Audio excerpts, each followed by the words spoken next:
सूरज ने दिया अपनी शुआओं को ये फैज़ान,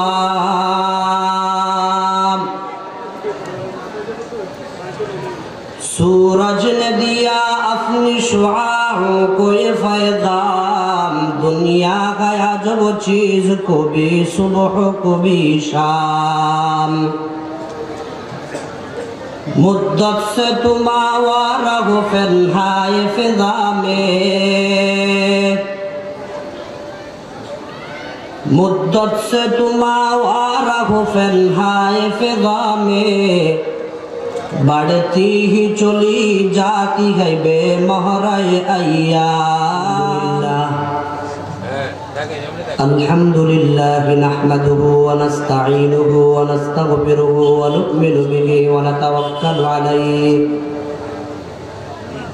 नऊज़ु बिल्लाहि मिन शुरूरि अनफुसिना व मिन सय्यिआति अअमालिना। मन यहदिल्लाहु फला मुदिल्ल लहु व मन युद्लिल्हु फला हादिय लहु। ونشهد أن لا إله إلا الله وحده لا شريك له ونشهد أن سيدنا وسندنا ومرادنا ومولانا محمدا عبده ورسوله सल्लल्लाहु ताला अलैहि व अला आलिहि व अस्हाबिहि व अज़वाजिहि व ज़ुर्रिय्यातिहि अजमईन। अम्मा बअदु फ़अऊज़ु बिल्लाहि मिनश शैतानिर रजीम।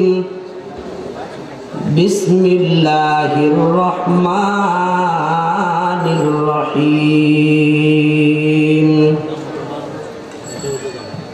ऐनमा तकूनु युदरिक्कुमुल मौतु वलौ कुन्तुम फी बुरूजिन मुशय्यदा। सदक़ल्लाहु मौलानल अज़ीम। وقال النبي صلى الله عليه وسلم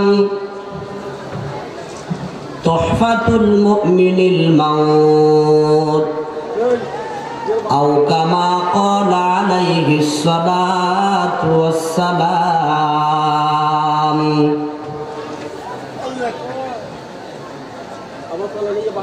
सूरज ने दिया अपनी शुआओं को ये फैज़ान,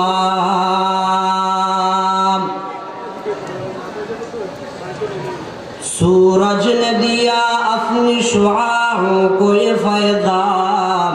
दुनिया गया जब वो चीज़ को भी सुबह को भी शाम। मुद्दत से तुम आवारा हो फन्हाए फिज़ा में, मुद्दत से तुम आवारा हो फन्हाए फिज़ा में। बढ़ती ही चली जाती है बेमहराए अय्याम, बढ़ती ही चली जाती है बेमहराए अय्याम। नेरेत के ज़र्रों पर चमकने में है राहत, नेरेत के ज़र्रों पर चमकने में है राहत। ने मिस्ल सबातों पे गोलो लाला में आराम, ने मिस्ल सबातों पे गोलो लाला में आराम।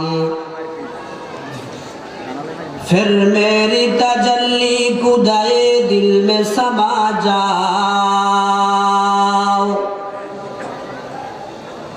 फिर मेरी तजल्ली खुदाए दिल में समा जाओ।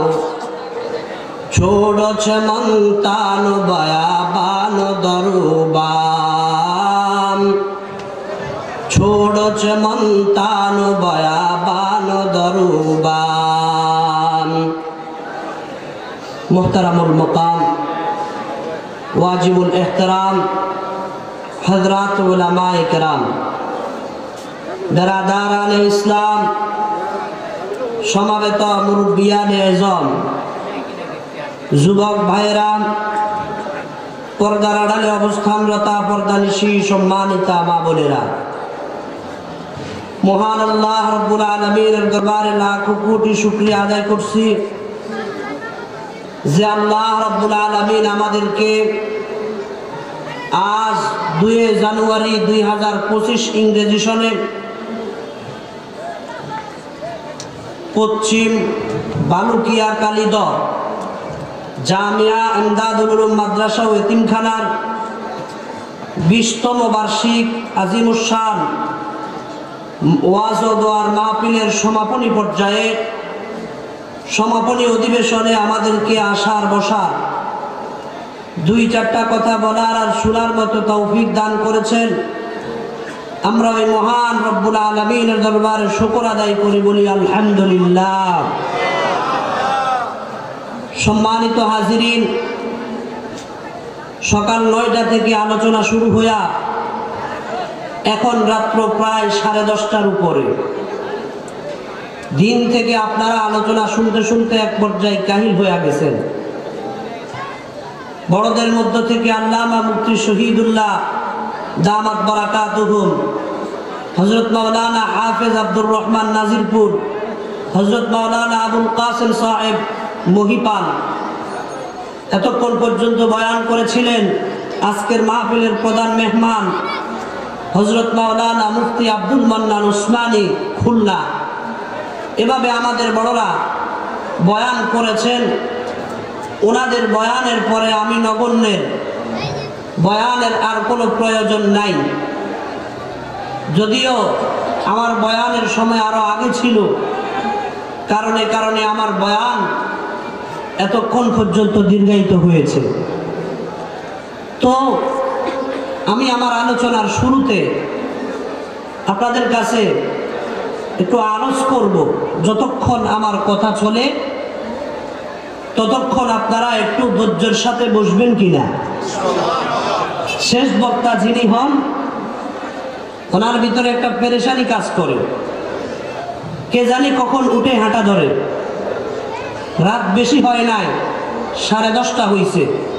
আমারও দীর্ঘ রাত পর্যন্ত বয়ানের অভ্যাস নাই, আরো আজকে রাত জুমার রাত, সব মিলায়া দীর্ঘ সময় পর্যন্ত কথা বলার আমার এরাদা নাই। সময় আরো দেরি হয়ে গেছে। সব মিলে আমি আপনাদেরকে কষ্ট দিব না ইনশাআল্লাহ। বাকি যে অল্প কিছুক্ষণ সময় কথা হবে আপনারা ধৈর্যের পরিচয় দিয়ে একটু বসবেন কিনা। আল্লাহ পাক রব্বুল আলামিন আমাদেরকে সবরের সাথে একটু দ্বীনি কথাবার্তাগুলো শোনার মতো তৌফিক দান করেন, বলি আমিন। সম্মানিত হাজিরিন, আমি মাসনুন খুতবা এবং দরুদ শরীফের পর আল্লাহ পাকের পবিত্র কালামুল্লাহ সূরা নিসার ৭৮ নম্বর আয়াতের প্রথম অংশ তেলাওয়াত করেছি। সাথে জনাবে মুহাম্মদুর রাসূলুল্লাহ সাল্লাল্লাহু আলাইহি ওয়াসাল্লামের অগণিত অসংখ্য হাদিস সমূহ থেকে একটা ছোট্ট হাদিসের অংশ পাঠ করেছি। আল্লাহ পাক রব্বুল আলামিন যদি তৌফিক দান করেন আয়াত আর হাদিসকে সামনে রেখে কিছু কথা আপনাদের সামনে আরজ করার এরাদা করেছি। বাকি আল্লাহ পাকের তৌফিক চাই, আপনাদের দোয়া চাই। যারা রাস্তাঘাটে মাদ্রাসার বিভিন্ন জায়গায় হুজ্জুম করতেছেন, যে যুবক ভাইয়েরা বিভিন্ন রকমের পেরেশানিতে লিপ্ত, সবার কাছে আমার অনুরোধ থাকবে প্যান্ডেলে চলে আসুন, ময়দানে চলে আসুন। আজকের এই ময়দানটা খানা কেন্দ্র করে নয়, মাহফিলকে কেন্দ্র করে। মাহফিলে আইসা যদি আমরা খাওয়ার জন্য এরকম লাফালাফি করি, এটা অসুন্দর দেখা যায়, মাহফিলের কবুলিয়তের মধ্যে প্রশ্ন চলে আসে। এজন্য আমরা ঘোরাফেরা না করে মেহেরবানি করে প্যান্ডেলে বসে যাব। আল্লাহ রাব্বুল আলামিন আমাদের সকলকে আজকের মাহফিল স্বতঃস্ফূর্তভাবে সুন্দরভাবে সমাপ্ত করার মতো সে তৌফিক আল্লাহ দান করুন বলি আমিন। আমি যে আয়াতে কারিমা তেলাওয়াত করেছি, সরাসরি আমি আমার বিষয়ের উপরে কথা বলার নিয়ত করতেছি। আপনারা সবাই মনোযোগী আছেন তো? যদি পিছনে অসুবিধা মনে করেন সামনে চলে আসেন, সামনে বহুত জায়গা খালি। আপনারা সামনে থাকলে আমার জন্য সুবিধা হয়, আমি উৎসাহ পাবো। এজন্য যারা পিছনে আছেন মেহেরবানি করে যদি একটু সামনে আইসা কথাটা রক্ষা করেন। আমি দূর থেকে আসছি, আপনাদের এলাকার মেহমানের একটা কথা রাখবেন। যারা পিছনে আছেন মেহেরবানি করে একটু আগায় আসেন। কিছু ভাই আছে এই কথাটা ওনাদের কানেও শুনে নাই, বসতি তো বসতি, হুজুর ন যদি আসমান দিন ফেরেস্তা এসেও বলে উঠো, উনি উঠবে না। যারা এভাবে আছেন বসে থাকেন, অসুবিধা নেই। আমি আপনাদের মেহমান, আপনাদের কাছে আরজ করতে পারবো বিদায় বলছি। মাশাআল্লাহ, এখন কত সুন্দর দেখা যায় আগায় আসছেন। আপনারা আমার কথা বুঝতে সহজ হবে, আমি আপনাদেরকে বুঝতে সহজ হবে। সম্মানিত হাজিরিন, বসে যান, উঠাউঠি করেন না। আমি যে আয়াতে কারিমা তেলাওয়াত করেছি, আয়াতটি পবিত্র কালামের সূরা নিসার ৭৮ নম্বর আয়াতের প্রথম অংশ। আল্লাহ পাক আমার তেলাওয়াতকৃত আয়াতে জগতের মানুষকে লক্ষ্য করে বলেন, হে আমার বান্দা বান্দীরা, আইনা মা তাকুনু,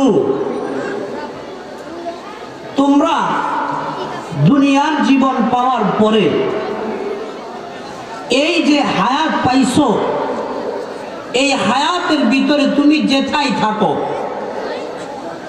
আমি রব্বুল আলামিন তোমার জন্য হায়াত যেরকম সৃষ্টি করেছি, এর সাথে সাথে মউত ও আমি সৃষ্টি করেছি।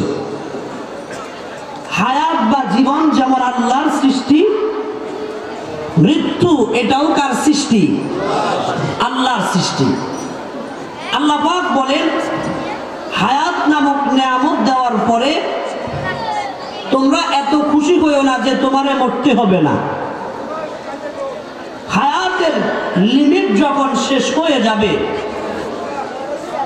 তখন তুমি যেথায় থাকো, আয়াতের তরজমা আইনা মা তাকুনু, বান্দা তুমি যেথায় থাকো, ইউদরিকুমুল মাউতু, মৃত্যু নামক মাখলুক তোমাকে গ্রাস করবে, তোমাকে আয়ত্ত করবে, তোমাকে ধরে ফেলবে।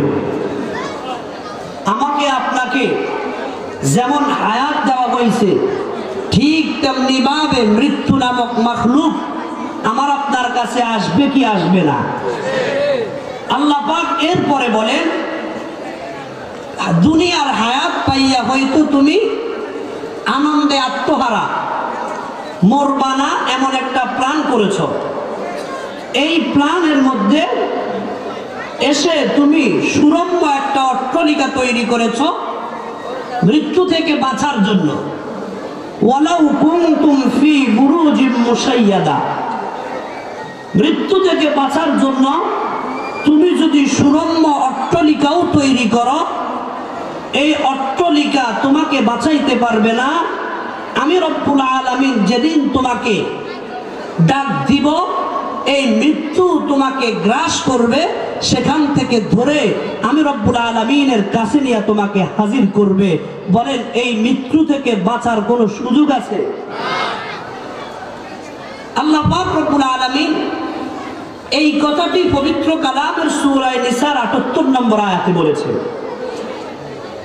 অন্য আয়াতে আল্লাহ বলেন, হে আমার বান্দা বান্দীরা, মৃত্যু থেকে পলায়ন করার জন্য তুমি যত বড় উপকরণ, যত বড় উপায় তুমি গ্রহণ করো না কেন, ইন্নাল মাউতাল্লাযী তাফিররুনা মিনহু ফাইন্নাহু মুলাকীকুম, তুমি মৃত্যুর থেকে বাঁচার জন্য বহু রকমের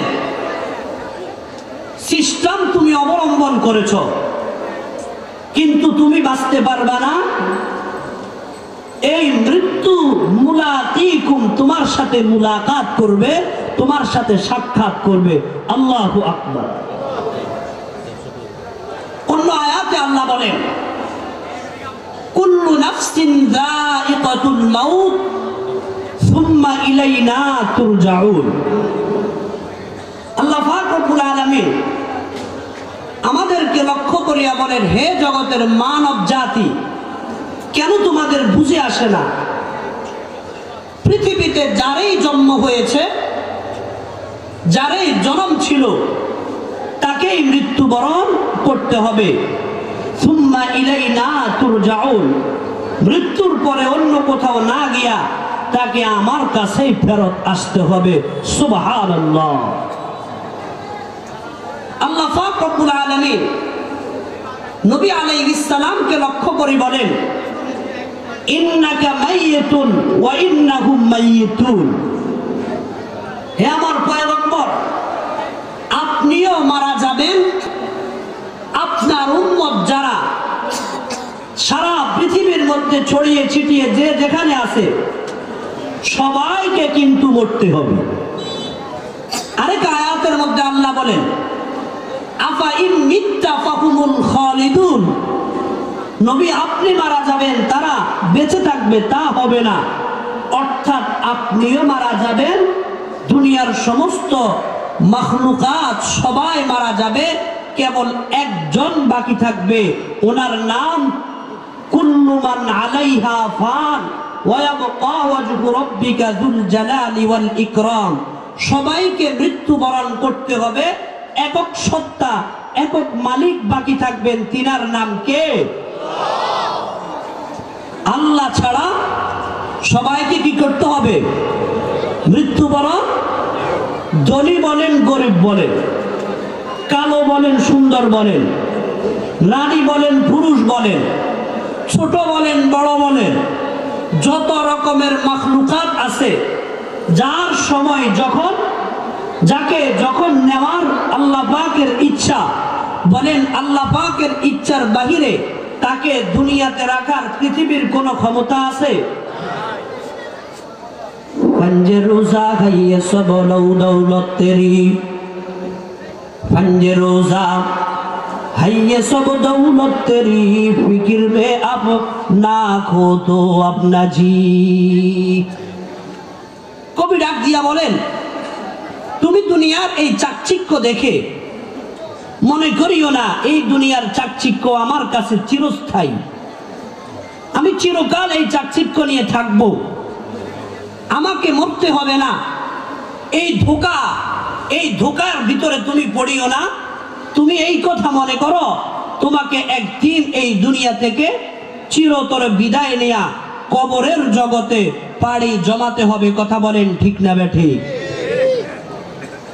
মৃত্যুর পরের ধাপ আমার আপনার জন্য, মৃত্যুর পরের যেই ধাপ হবে ওই ধাপটার নাম কবর।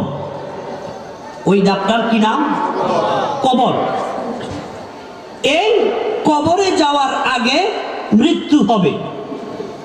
মৃত্যুটা কারো জন্য আনন্দদায়ক, আবার কারো জন্য মৃত্যুটা বেদনাদায়ক। আল্লাহর হাবিব জনাবে মুহাম্মদুর রাসূলুল্লাহ সাল্লাল্লাহু আলাইহি ওয়াসাল্লাম বলেন, উম্মত ইমানদার যে আল্লাহর যে মানে, আল্লাহর হুকুম আহকাম পালন করার চেষ্টা করে, এই লোকটার জন্য মৃত্যু নামক মাখলুকটা আল্লাহর পক্ষ থেকে একটা হাদিয়ার নাম, একটা তোহফার নাম। সুবহানাল্লাহ। ইমানদারের জন্য এই মৃত্যুটা একটা কি বলেন? হাদিয়া। হাদিয়া পাইলে মানুষ খুশি হয় নাকি নারাজ হয়? খুশি হয়। হাদিয়া যে পায় সে খুশি হয়। আল্লাহর নবী বলেন, এই মৃত্যুটা কারো জন্য হাদিয়া। তো কার জন্য হাদিয়া? এই মৃত্যুটা হলো আল্লাহ পাক, আল্লাহর হাবিব বলেন, তুহফাতুল মুমিন, মুমিনের জন্য এই মৃত্যুটা হলো একটা হাদিয়ার নাম। চিল্লায় বলেন সুবহানাল্লাহ। আর যে বেঈমান ফাসিক, যার ভিতরে আল্লাহ আল্লাহ রসুলের কোনো ভালোবাসা নাই, তার জন্য মৃত্যুটা একটা গজবের নাম। তার কাছে যখন মালাকুল মাউত আসবে, যাওয়ার জন্য, তখন মালাকুল মাউতকে দেখা ঘাবড়ায়া যাবে, তার চেঞ্জ ঠিক থাকবে না, বিভিন্ন রকমের আবুল তাবুল বকতে থাকবে। মালাকুল মাউত তো তাকে ছাড় দেওয়ার লোক না। শেষ পর্যন্ত মালাকুল মাউত তার জানটা কবজ করবেন। কবজ করার পর আসমানবাসী এটাকে গ্রহণ করতে চাইবে না, জমিনবাসী গ্রহণ করতে চাইবে না। শেষ পর্যন্ত দুর্গন্ধ, পচার গন্ধ জাতীয় দুর্গন্ধ এই জানটাকে আল্লাহর নির্দেশে সিজ্জিনের মধ্যে নিক্ষেপ করে দেওয়া হবে। নাউযুবিল্লাহ। আর ঈমানদারের প্রাণটা ফেরেশতা হযরত আজরাইল আলাইহিস সালাম খুব আগ্রহের সাথে গ্রহণ করবেন। 70,000 ফেরেশতা সবাই তাকে মারহাবা আর মুবারকবাদ জানাবে। আর এই জানটাকে নিয়ে হযরত আজরাইল আলাইহিস সালামের নেতৃত্বে ফেরেশতারা ইল্লিন নামক আল্লাহ পাক রব্বুল আলামিনের তৈরি ওই জায়গার মধ্যে রেখে দিবেন। সুবহানাল্লাহ। ফাসিক ফুজ্জারের জানটাকে রাখা হবে সিজ্জিনে, আর ইমানদারের জানটাকে রাখা হবে ইল্লিনে। আমরা ইল্লিনে আমাদের জানটা যাক, এটা চাইতো। তাহলে মৃত্যুবরণ করতে হবে, এটা সত্য। এটার মধ্যে এক সুতা পরিমাণও কোনো মিথ্যার অবকাশ নাই। সম্মানিত ভাইয়েরা আমার, মৃত্যুর পরের ধাপের নাম কবর। এই কবরের মধ্যে মৃত ব্যক্তিকে ইন্তেকালের পরে রাখা হবে। যেই কবরে আমাকে আপনাকে রাখা হবে, আজকে আমরা দুনিয়ার চাকচিক্য দেখা ওই কবরের কথা স্মরণ রাখার মতো সেই সুযোগ আমাদের নাই। সারাক্ষণ আসি বিবি বাচ্চা নিয়া, সারাক্ষণ কলকারখানা নিয়া, সারাক্ষণ মেল আর ফ্যাক্টরি নিয়া, আমাদের কাজটাই সারাক্ষণ এগুলো নিয়া। একটু যে আমার কবর নিয়া ভাববো, ওই সময় তো আমার হয় না। কথা বলেন ঠিক না বেঠি? সেই কবরের কথা আমরা ভাবতে পারি না।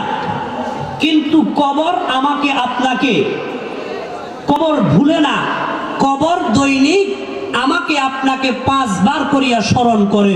সুবহানাল্লাহ। কয়বার? 5 বার করিয়া স্মরণ করে। কে? কবরে। এটা আমি আশিকে এলাহিরও স্মরণ করে, আপনি সলিমুদ্দিনকেও স্মরণ করে, কলিমুদ্দিনকেও স্মরণ করে। যার কবর যেটাই হবে, ওখানে আল্লাহ পাক রব্বুল আলামিন ফেরেশতা নিযুক্ত করেছেন। আর স্বয়ং ওই কবরটাই ওই ব্যক্তিটাকে দৈনিক 5 বার করে স্মরণ করতে থাকে। আল্লাহু আকবার। বলবেন হুজুর আমরা তো শুনি না। আপনি আমি না শুনলে কি হয়েছে? আল্লাহর নবীর কথা সত্য না মিথ্যা? কি পরিমাণ সত্য? 100-এ 100 নাকি 99%? কোন রকমের সন্দেহ আছে না। আল্লাহর পয়গম্বর বলেন, ক্বালা রাসূলুল্লাহ সাল্লাল্লাহু আলাইহি ওয়াসাল্লাম, আল কবরু ইউনাদি কুল্লা ইয়াউমিন 5 কালিমাত, আনা বাইতুল ওয়াহদাতি ফাহতামিলুনি আনিসা, আনা বাইতুত তুরাবি ফাহতামিলুনি ফিরাশা, আনা বাইতুল হাইয়াতি ফাহতামিলুনি তিরয়াকা, আনা বাইতুল যুলমাতি ফাহতামিলুনি সিরাজা। আমার মুসলমান ভাইয়েরা, ও যুবক ভাইয়েরা, বৃদ্ধ বাবারা, আল্লাহর হাবিব ডাক দিয়া বলেন যে কবরটা আমাকে আপনাকে যেখানে রাখা হবে, ওই কবর দৈনিক 5 বার করে আমাকে আপনাকে স্মরণ করে। স্মরণ করিয়া বলে, হে সলিমুদ্দিন, তোমার এই মৃত্যুর পরে আমি কবরের মধ্যে আসতে হবে। কেন তুমি কবরকে ভুলিয়া গেছো? তু খুদা কো ভুল না জানা এক দিন, তু খুদা কো ভুল না জানা এক দিন, कबर में होगा ठिकाना एक दिन मर ना गया फिर मौत है, एक दिन मर ना गया फिर मौत है। कर ले जो करना है आखिर मौत है, जगह जी लगाने के दुनिया नहीं है, ऐ बरत की जा है तमाशा नहीं है। কবরের ডাক আমরা ভুলে গাফেল হয়ে আছি। কবর ডাক দিয়া বলে আনা বাইতুল ওয়াহদাতি ফাহতামিলুনি আনিসা, হে দুনিয়াবাসী আমি কবর হইলাম এক একের ঘর, এখানের মধ্যে তোমার কোনো বন্ধু থাকবে না, তোমার কোনো বান্ধবী থাকবে না, দুনিয়াতে একা চলতে পারো না, একা সফর করতে পারো না, রাত্রে বাজার থেকে বাড়িতে যাইবে একা একা যাইতে পারো না, দিনের বেলা তুমি নাস্তা করতে যাইবে একা একা যাও না, বন্ধুরে নিয়ে যাও, রাত্রে ঘুমাইতে গেলে একা ঘুমাইতে পারো না, কেউ তোমার সাথে না থাকলে তোমার ঘুম হয় না, ভয় লাগে। যেই কবরের মধ্যে তুমি আসবা, আমি কবর তো একা, এখানের মধ্যে তোমার কোনো বন্ধু না, এখানের মধ্যে তোমার কোনো বান্ধবী থাকবে না, এখানের মধ্যে তোমাকে একা থাকতে হবে। এই কারণে আমি কবরের মধ্যে তুমি একা একা আসিও না, দুনিয়ার থেকে আসার সময় তুমি একটা বন্ধু নিয়ে তারপরে আসিও। কি নিয়ে আসিও? বন্ধু নিয়ে আসিও। এই এলানটা আমাদেরকে ডাক দিয়া কে বলতেছেন? কবর ডাক দিয়া বলেন কবরে যাওয়ার জন্য আমাদেরকে কি নিয়ে যেতে হবে? বন্ধু নিয়ে। জীবনে এটার মধ্যে আওয়াজ বাড়াই দেন, এটা একটু কম চলে, কেমন? এটাতে আওয়াজ বাড়ানো। কত মানুষের আমরা কবর দিয়েছি। এই ঘাতে বাবাকে কবরে রাখলাম, মাকে কবরে রাখলাম, ভাইকে কবরে রাখলাম, ছেলেকে কবরে রাখলাম, কত মানুষকে আমি আমার হাতের দ্বারা কবরে রাখলাম। বলেন তো যতজনের আমরা কবরে রাখছি, কাউকে কবরে রাখার সময় আল্লাহু আকবার সঙ্গী একটা দিছেন কিনা? কাউকে তো কবরের মধ্যে যাওয়ার সময় সঙ্গী দেওয়া হয় নাই। তাহলে তো কবর ডাক দিয়া বলে কবরে যাওয়ার জন্য সঙ্গী নিতে। এখন আমরা কোথায় পাবো সঙ্গী? সঙ্গীর আমাদের কোথায় হবে? কি সঙ্গী নিয়ে কবরে যাইব? একবারও কি আমরা চিন্তা করছি? আমার যুবক ভাইয়েরা ও বৃদ্ধ মুরব্বীরা, এরপর কবর ডাক দিয়া বলে আনা বাইতুত তুরাবি ফাহতামিলুনি ফিরাশা, আমি কবর হইলাম মাটির ঘর, আমার উপরে মাটি, নিচে মাটি, ডানে মাটি, বামে মাটি, চতুর্পাশে মাটি আর মাটি। দুনিয়ার মধ্যে তুমি খেতার কম্বল ছাড়া থাকতে পারো না, জাজিম ছাড়া থাকতে পারো না, উন্নত মানের তোষক ছাড়া তুমি ঘুমাইতে পারো না, রাত্রে যদি উন্নত মানের কম্বল না হয় ঘুমাইতে পারো না। এই কবরের মধ্যে আসলে তুমি মাটির ঘরে কেমনে থাকবা? উপরে মাটি, নিচে মাটি, ডানে মাটি, বামে মাটি, চতুর্পাশে মাটি আর মাটি। এই মাটির ঘরে তুমি কেমনে থাকবা? মাটির ঘরে থাকতে তো তোমার কষ্ট হবে। এই কারণে দুনিয়ার থেকে আসার সময় তুমি একটা বিছনা নিয়ে আসো। এই কথাটা আমাকে আপনাকে ডাকিয়ে কে বলতেছে?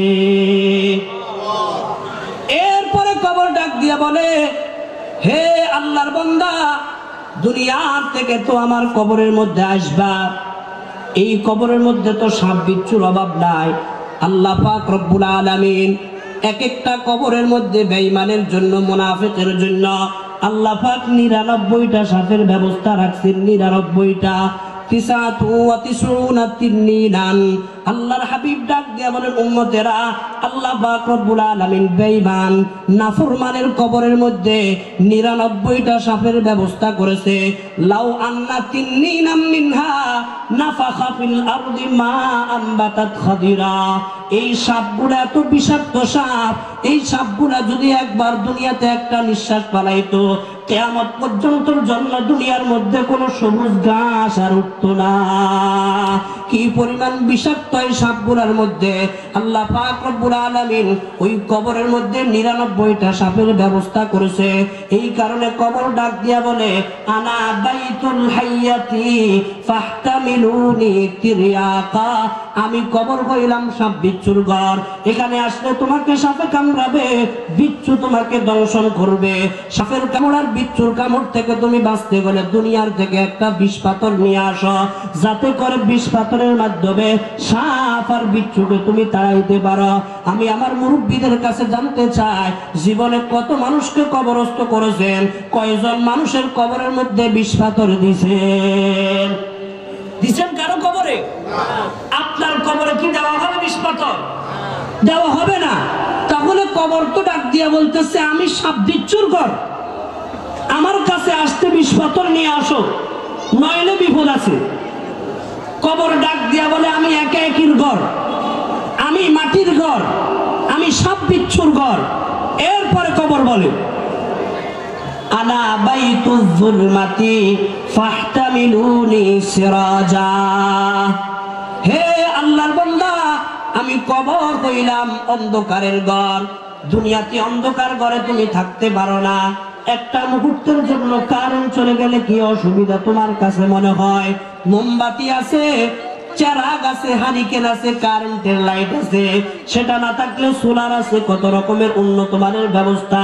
আমি কবর তো 3.5 হাত একটা ছোট্ট ঘর, এই ঘরের মধ্যে তো কোনো কারেন্টের লাইট জ্বলবে না, সোলারের লাইট জ্বলবে না, চেরাগ জ্বলবে না। সুতরাং এই কবরের মধ্যে তুমি কেমনে থাকবা? অন্ধকারের ভিতরে।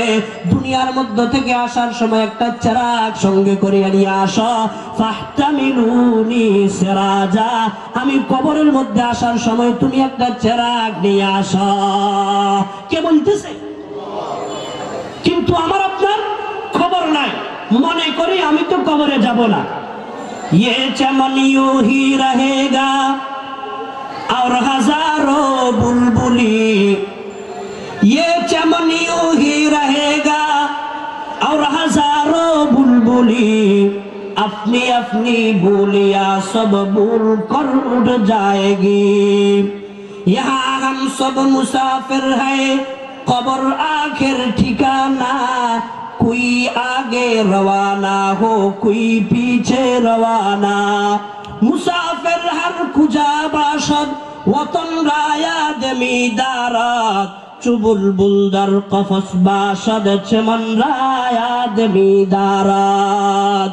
আমার মুসলমান ভাইয়েরা, আমরা মনে করতেছি হয়তো আমাকে মৃত্যুবরণ করতে হবে না, হয়তো আমাকে মরা লাগবে না, এই কারণে মৌতের টেনশন নাই, কবরের টেনশন নাই, পরকালের টেনশন না থাকার কারণে আমি টেনশনহীন খাইতে আসি, টেনশন বিহীন ঘুমাইতে আসি, টেনশন বিহীন আমাকে চাকরি বাকরি করতে করতে সবগুলা করতেছি, কিন্তু আমার আপনার কবরের কোনো টেনশন নাই।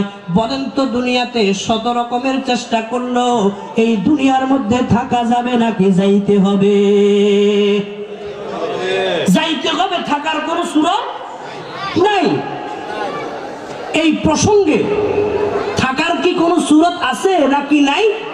এই প্রসঙ্গে একটা ঘটনা তাফসীর ইবনে কাসিরের মধ্যে আল্লামা হাফেজ ইবনে কাসির রাহমাতুল্লাহি আলাইহি তিনি একটা ছোট্ট ঘটনা লিখছেন। আইনামা তাকুনু ইউদরিকুমুল মাউতু ওয়ালাউ কুনতুম ফি বুরুজিম মুশাইয়াদা, এই আয়াতের ব্যাখ্যায় তিনি একটা ছোট্ট ঘটনা লিখছেন। মনোযোগ দিয়ে শুনবেন তো ইনশাআল্লাহ? কারা কারা শুনবেন চাই হাতটা দেখি। আল্লাহ পাক আমাদের সকলকে মনোযোগী হয়ে শোনার তৌফিক দান করুন, আমিন। হাত নামান। মাশাআল্লাহ, আমি দেখতেছি আপনারা খানার জন্য এত লালায়িত নয়, নইলে আমি বয়ান শুরা করার পর থেকে নিয়ে এখনো কাউকে খানার জন্য দৌড়তে দেখি নাই। আলহামদুলিল্লাহ, রিজিকে থাকলে খানা আসবে কিনা? বনি ইসরাইলের মধ্যে একজন প্রভাবশালী বাদশা ছিল। কোন যুগে? বনি ইসরাইল।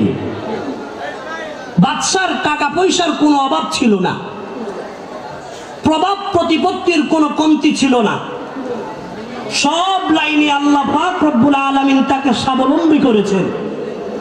কিন্তু এক জায়গায় আল্লাহ পাক তাকে দুর্বল রাখছে, সেই জায়গাটার নাম আল্লাহ পাক রব্বুল আলামিন তার দুনিয়াতে কোনো সন্তান দেয় নাই।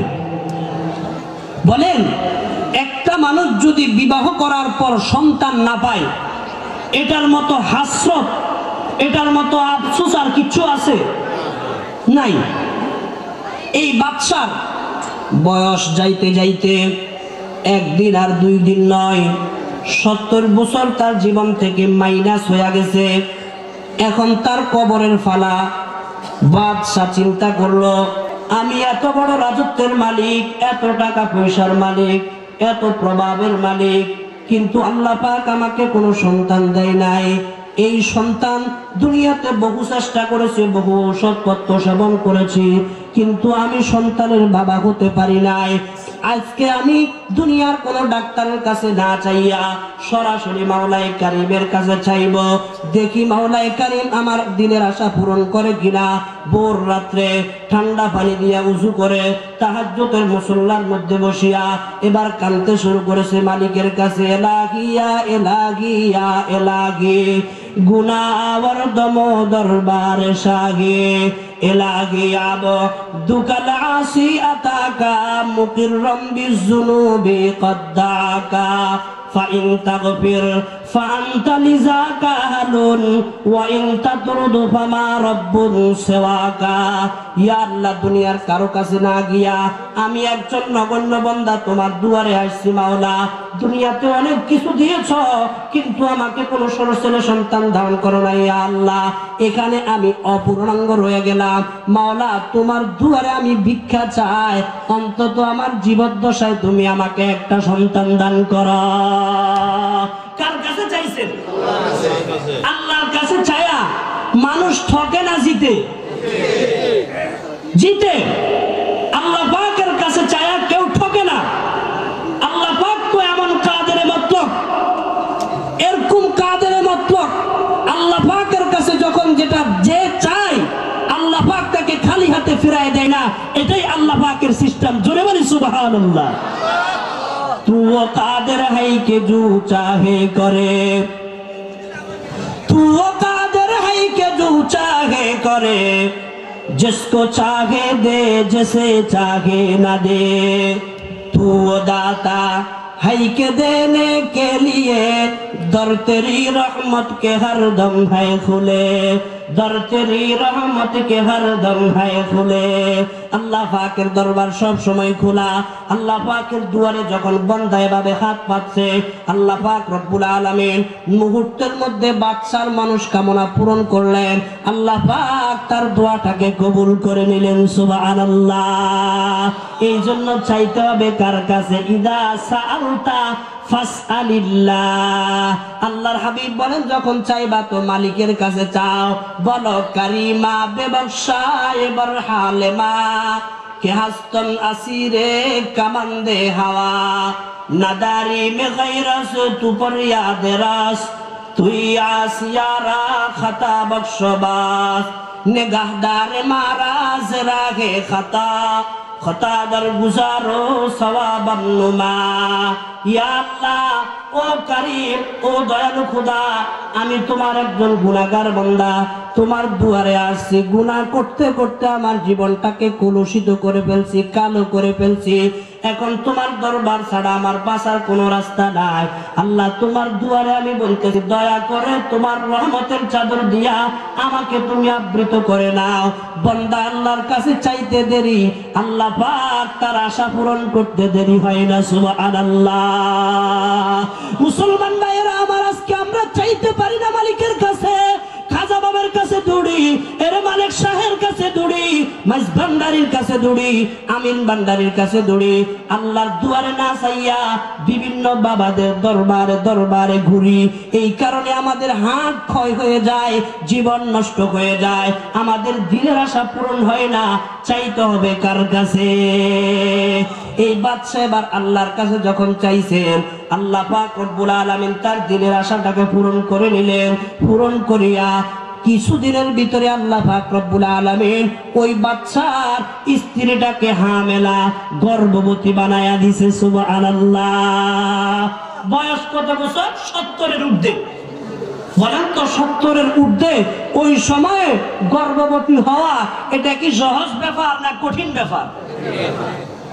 কিন্তু আল্লাহর জন্য হলে সহজ না কঠিন? উস্তে সুলতান হরচে খাগাদ আকুলাত, উস্তে সুলতান হরচে খাগাদ আকুলাত, আলমেরা দর্দ মে ভিরা কুলাত।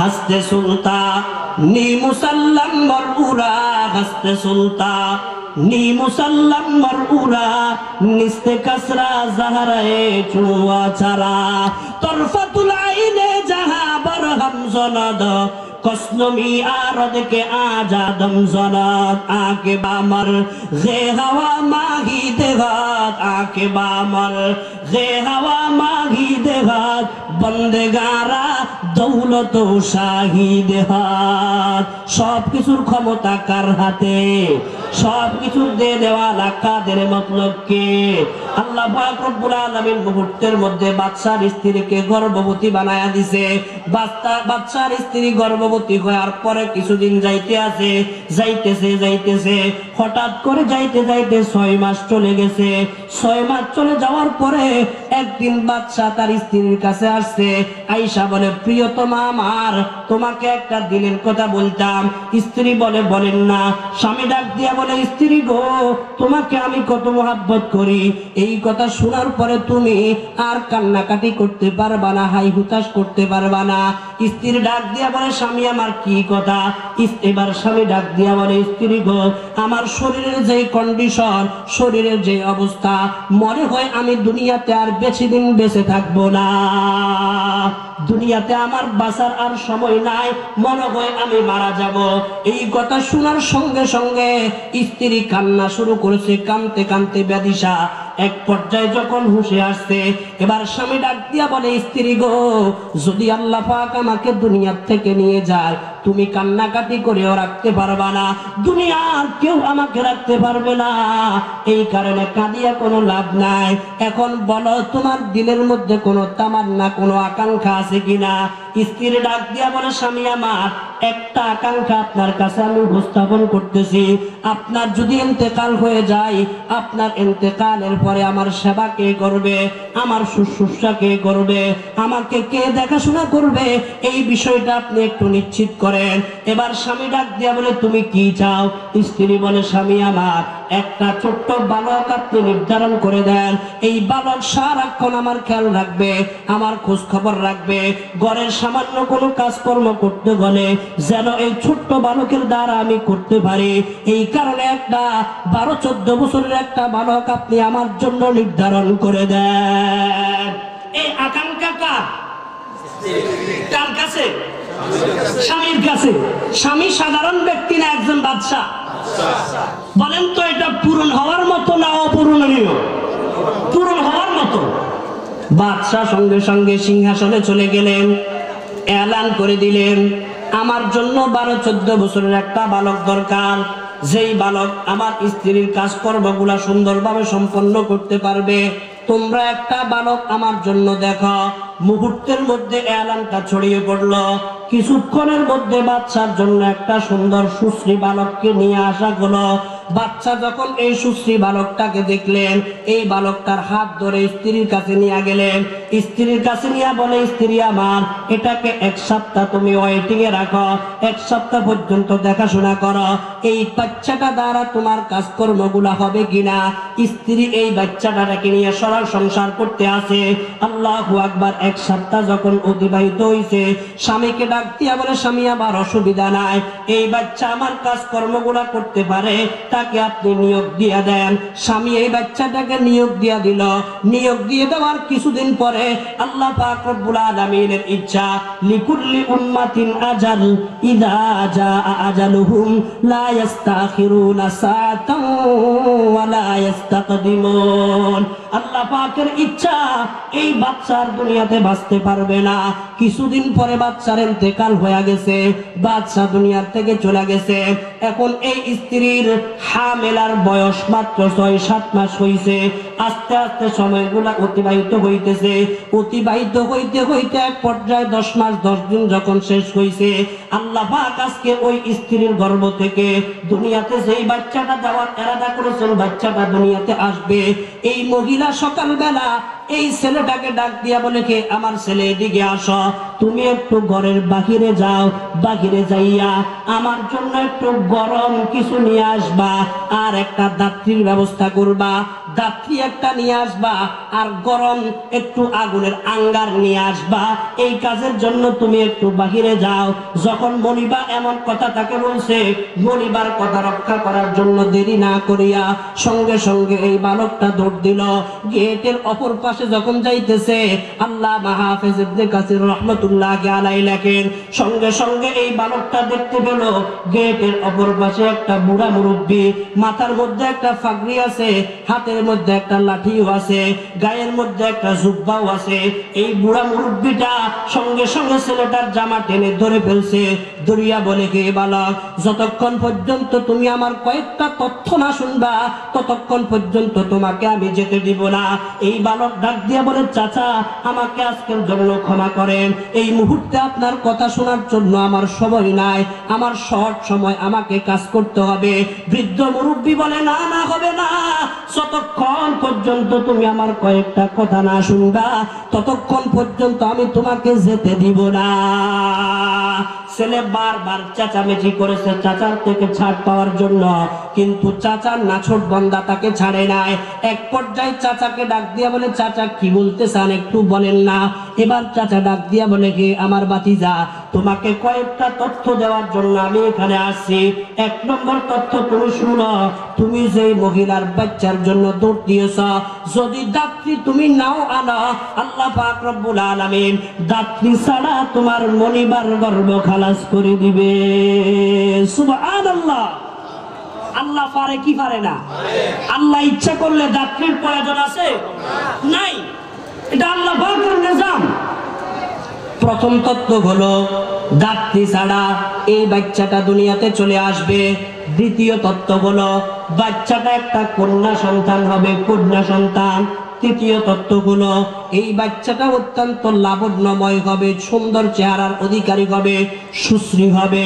চতুর্থ তত্ত্ব হলো এই বাচ্চাটা যখন আস্তে আস্তে বড় হবে, বড় হওয়ার পরে এক পর্যায়ে 100 পুরুষের সাথে জেনার কাজ করবে। নাউজুবিল্লাহ। কত পুরুষের সাথে? 100 পুরুষের সাথে জেনার কাজ করবে এই মেয়েটা। কয়টা তত্ত্ব হইছে? 4টা। পঞ্চম তত্ত্ব হলো এই বাচ্চাটাকে শেষ পর্যন্ত তুমি বিবাহ করবা। তুমি যখন বাচ্চাটাকে বিবাহ করবা, বাচ্চাটা আর তোমার সাথে যখন গভীর সম্পর্ক উঠবে, এক পর্যায়ে মাকড়াসার জালের মধ্যে যে বিষাক্ত পোকামাকড় আছে, এই বিষাক্ত পোকামাকড়ের আঘাতে তোমার স্ত্রীর ইন্তেকাল হয়ে যাবে। কয়টা তথ্য হইছে? এই তথ্যগুলো শোনার পর বাচ্চাটা সব তথ্য ঠিক আছে, মাঝখান দিয়ে একটা তথ্য, এই মেয়েটা 100 পুরুষের সাথে জিনা করবে। এই কথাটা শোনার সঙ্গে সঙ্গে তার শরীরের মধ্যে একটা হিট আসছে, এই জিনাকারিনী নারীকে আমি বিবাহ করব, এটা কেমন কথা। বাচ্চার মধ্যে একটু গায়রত ছিল, ঘিন ছিল, যেটা আমাদের বর্তমান সমাজের যুবকদের মধ্যে নাই।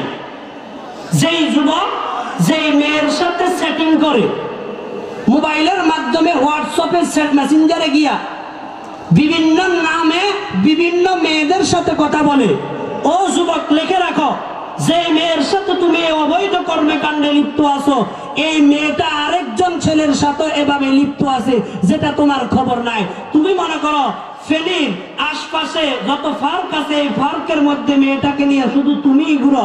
না না, শুধু তুমি ঘুরো না, আরো 2-3টা আছে এই মেয়েটাকে নিয়ে ঘুরতে আছে। কথা কোন ঠিক না বেটি?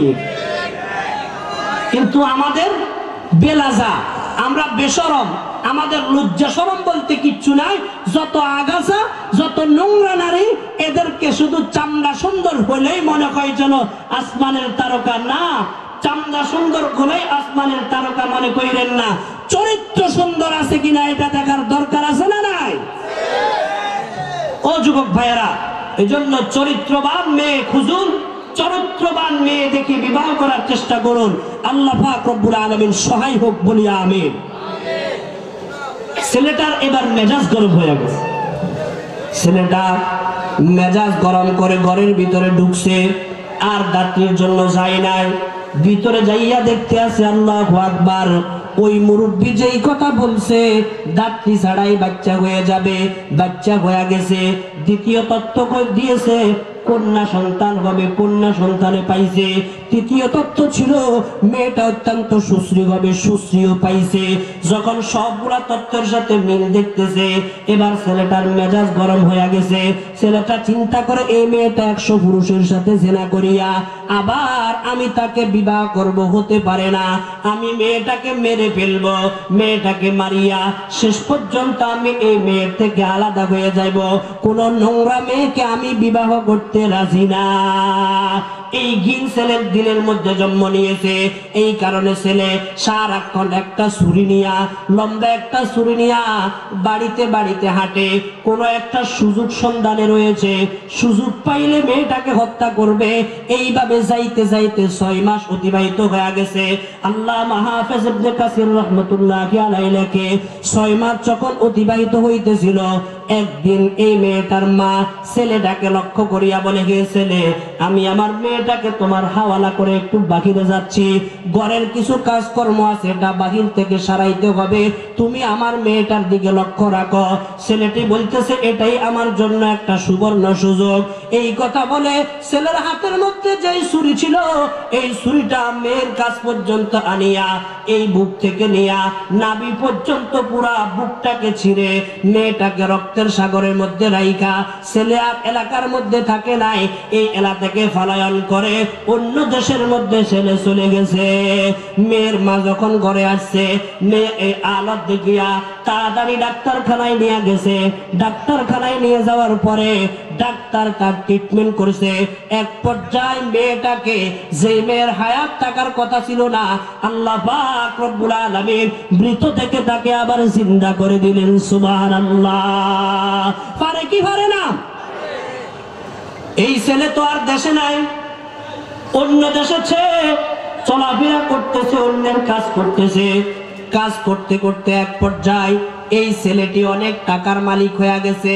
আল্লামা হাফেজ ইবনে কাসির রাহমাতুল্লাহি আলাইহি লেখেন, দীর্ঘ 20 বছর পর্যন্ত বাহিরে কাজকর্ম করেছে।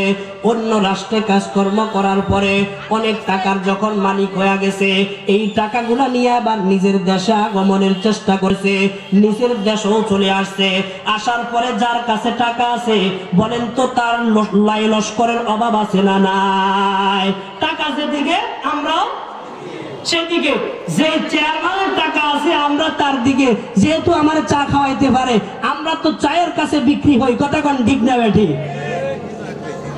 সম্মানিত ভাইয়েরা আমার, এবার ছেলের টাকা আছে, দেশের মধ্যে আসিয়া বড় বড় বিল্ডিং করলো, তার লোক অনেক বাড়িয়া গেছে। এক পর্যায়ে সবাই বলে, মিয়া সাহেব আপনি কি বিবাহ শাদী করবেন না? এই ছেলেটি ডাক দিয়া বলে, তাহলে আমার জন্য তাড়াতাড়ি একটা মেয়ে দেখো। মেয়ে দেখতে দেখতে এক পর্যায়ে ওই বাড়িতে গিয়া উপস্থিত হয়েছে। যেই বাড়ির মেয়েটাকে রক্তের সাগরের মধ্যে রাইখা এই ছেলে অন্য রাষ্ট্রের মধ্যে চলে গেছে। কারে হাবা খলকে আরি জুমলারাস, কারে হাবা খলকে আরি জুমলারাস, বাকুদা তাসবির হিলা কাইরাওয়া।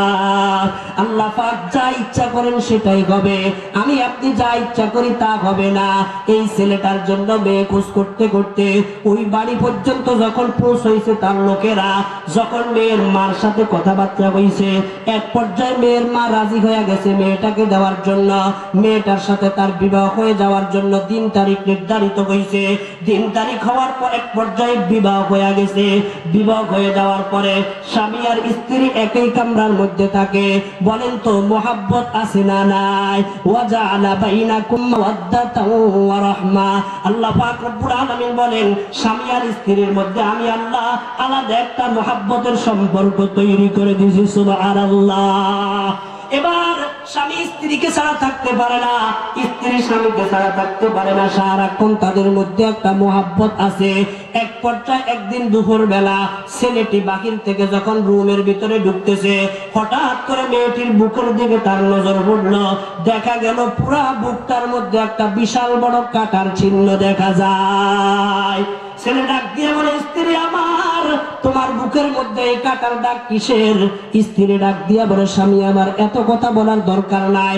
স্বামী ডাক দিয়া বলে, না, তোমাকে বলতেই হবে, কাটার দাগ কোথায় পাইলা? স্ত্রী এবার সমস্ত ঘটনা যখন খুলে বলল, আমাদের বাড়িতে এক কর্মচারী ছিল, আমাকে মারার জন্য, এইভাবে হত্যা করার জন্য চেষ্টা করেছে। এবার স্বামী ডাক দিয়া বলে, স্ত্রী আমার, কোনো কথা তুমি যদি মনে না করো, আমি তোমাকে বলতে পারি, যে লোকটা তোমাকে হত্যা করার জন্য যে সন্ত্রাস চেষ্টা করেছে, ওই সন্ত্রাস দুনিয়ার অন্য কোন সন্ত্রাস না, আমি সেই সন্ত্রাস, যেই সন্ত্রাস তোমাকে মারার জন্য চেষ্টা করেছি। স্ত্রী ডাক দিয়া বলে, স্বামী কি বলতেছেন এটা? আপনার সাথে আমার কি দুশ্মনী? আপনি আমাকে মারার জন্য এত ষড়যন্ত্র করার দরকার আছে? এবার স্বামী ডাক দিয়া বলে, স্ত্রী আমার, যখন তুমি দুনিয়াতে আগমন করবা, ওই মুহূর্তে আমি অত্যন্ত আনন্দিত ছিলাম। তোমার মায়ের জন্য ধাত্রী আনতে যখন রওনা করেছি, বৃদ্ধ একটা মুরব্বী তোমার ব্যাপারে কয়েকটা তথ্য আমাকে দিয়েছে। সেখান থেকে একটা তথ্য, তুমি নাকি 100 পুরুষের সাথে জিনা করবা। তখন আমার দিলের মধ্যে একটা ঘিন জন্ম নিছে, এই কারণে তোমাকে মারার জন্য চেষ্টা করেছি। মুরব্বী আবার বলেছে, তোমাকে আমি বিবাহ করব, সেটাও তো দেখছি 100% আমি কারেক্ট পাইলাম। মুরব্বী আরেকটা কথা বলছে, তুমি নাকি একটা মাকড়াসার জালের সাথে যেই পোকাগুলা থাকে, ওই পোকার আঘাতে মারা যাইবা। সবগুলা তথ্য তো আমি সঠিকভাবে পাইলাম, কিন্তু একটা তথ্য বাকি আছে, সেটা হলো তুমি মাকড়াসার জালের সাথে আটকিয়া মারা যাইবা।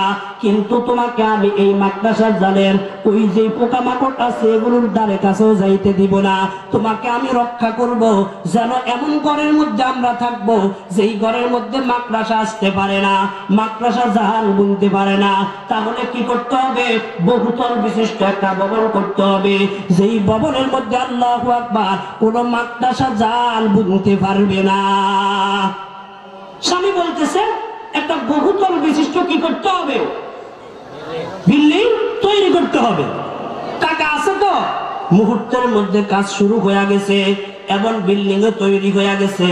এই বিল্ডিং এর মধ্যে স্বামী আর স্ত্রী সব সময় থাকে। একজনের জন্য আরেকজনের মোহাব্বত আছে। কি পরিমাণ মোহাব্বত! স্বামী কাজে গেলে ভালো লাগে না, স্ত্রীকে ছাড়া একটা মুহূর্ত তার থাকতে মনে চায় না, সারাক্ষণ স্ত্রীর জন্য পাগল হয়ে রয়েছে।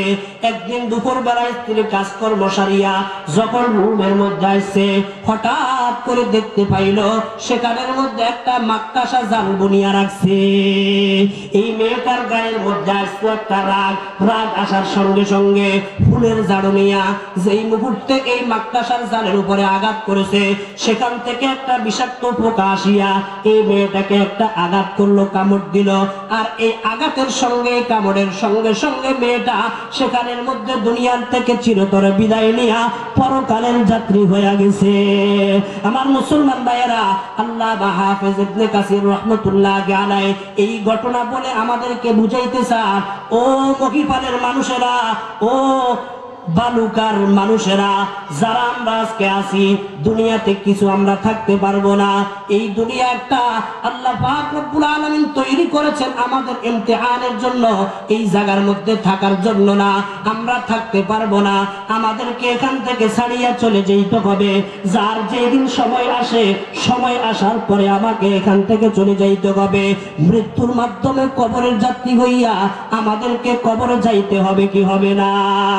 আইনামা তাকুনু ইউদরিকুমুল মাউত ওয়ালাউ কুনতুম ফি বুরুজিন মুশাইয়াদা। আল্লাহ পাক রব্বুল আলামিন বলে, বান্দা তুমি যেটাই থাকো না কেন, যেটাই বাসা বাঁধো না কেন বান্দা, যেখানে তুমি অবস্থান করো না কেন, আমি রব্বুল আলামিন মৃত্যু নামক যে বস্তুটা তৈরি করেছি, এই মৃত্যু নামক বস্তুটা তোমাকে গ্রাস করিয়া আমি রব্বুল আলামিনের কাছে নিয়ে আসবে। মুসলমান ভাইয়েরা, যখন মৃত্যু নামক বস্তুটা আমাদেরকে গ্রাস করিয়া এই খবরটা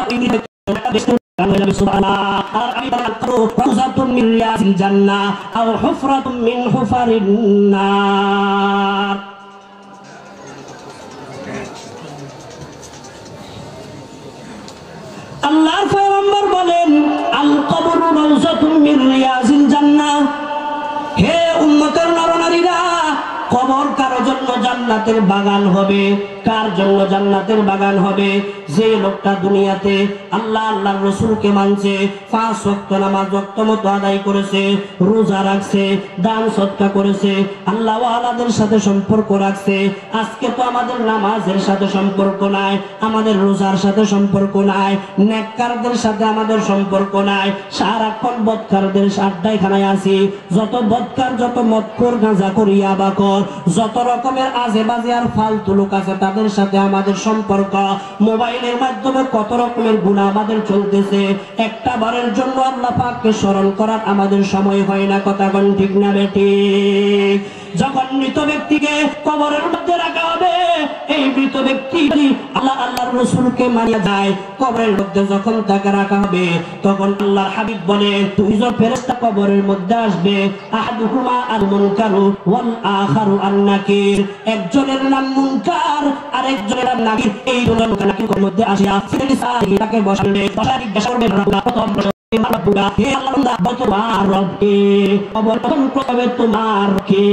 কথা বলেন, কিসের প্রশ্ন? তোমার রবকে। তোমার রবকে যখন প্রশ্ন করবে, রবের কথা যদি সুন্দর মতে বলতে পারে, যদি বলতে পারে রব্বি আল্লাহ, আমার রব হলো আল্লাহ, সঙ্গে সঙ্গে কবরটা তার জন্য জান্নাতের একটা টুকরা হয়ে যাবে। আজকে রবের সাথে আমাদের সম্পর্ক নাই। নামাজের মধ্যে রবের কথা আছে না নাই? আলহামদুলিল্লাহি রাব্বিল আলামিন, সুবহানা রাব্বিয়াল আযীম, সুবহানা রাব্বিয়াল আ'লা। রবের সাথে কানেকশন তৈরি করতে হবে। আজকে রবের সাথে আমাদের কানেকশন নাই। এরপরে দ্বিতীয় প্রশ্ন করবে, ও মা দিনুকা, তোমার দিন কি? তখন ওই মুর্দা মুখ দিয়া তার উত্তর চলে আসবে, দীনিয়াল ইসলাম। জিজ্ঞেস করবে, তোমার নবীকে, এই লোকটাকে চিনো কিনা? সঙ্গে সঙ্গে বলবে, ইনি তো আমার নবী, দয়াল নবী মুহাম্মাদুর রাসূলুল্লাহ সাল্লাল্লাহু আলাইহি ওয়াসাল্লাম। ওনাকে মহব্বত করিয়া ওনার দাড়িগুলা আমি রাখছি, ওনাকে মহব্বত করিয়া চুলগুলা ঠিক মতো কাটছি, ওনাকে মহব্বত করিয়া নখগুলা ঠিক মতো কাটছি, ওনাকে মহব্বত করিয়া শরীরের প্রত্যেকটা অঙ্গ প্রত্যঙ্গের মধ্যে ওনার নিদর্শন আছে, জামা গায়ে দিছি ওনাকে মহব্বত করিয়া। মহব্বত আছে বিদায় তো আমি আজকে আল্লাহ হাবিবের সাথে মহব্বত আছে বিদায় তো সুন্নাতগুলা পালন করতেছি। আল্লাহু আকবার। সঙ্গে সঙ্গে তার জন্য কবরটা জান্নাতের বাগান হয়ে যাবে। ফাসিসুহু মিনাল জান্নাহ ওয়াল মিসমিল জান্নাহ তাহওয়া এইটার জন্য কবরটা একটা জান্নাতের বাগান হয়ে যাবে। সুবহানাল্লাহ। আর যদি মুর্দার সাথে আল্লাহর সাথে আল্লাহর রাসূলের সাথে সম্পর্ক না থাকে, তাহলে ওই কবরটা তার জন্য একটা জাহান্নামের গর্ত হয়ে যাবে। আমার মুসলমান ভাইরা, হুজুর চলে আসছেন, আমার কথা শেষ করতেছি। এই কবরের মধ্যে আমাকে আপনাকে যাইতে হবে কি হবে না? তু খুদা কো ভুল না জানা এক দিন, কবর মে হোগা ঠিকানা এক দিন। कैसी कैसी ताजदारों पादशाह चल बसे, कैसी कैसी ताजदारों पादशाह चल बसे, वो खजीना बाला खाना शान शौकत क्या हुए, कैसी कैसी खूबसूरत रानियां शाहजादियां तन बदन सब गल गया है, शक्ल सूरत क्या हुए, ऐ बिरादर सी जहानत रफ्तनास्त, जाब इस्राइल आखिर दादनास्त, हुस्न सूरत चंद रोजा फिर पना हो जाएगा, जिस पे तेरे नज़र है वो खाक में मिल जाएगा। अल्लाह আমাদের সকলকে কবরের সামান অর্জন করে কবরের দান করো। সবাই বলি আমিন। ওয়া আখিরু দাওয়ানা আনিল হামদুলিল্লাহি রাব্বিল আলামিন।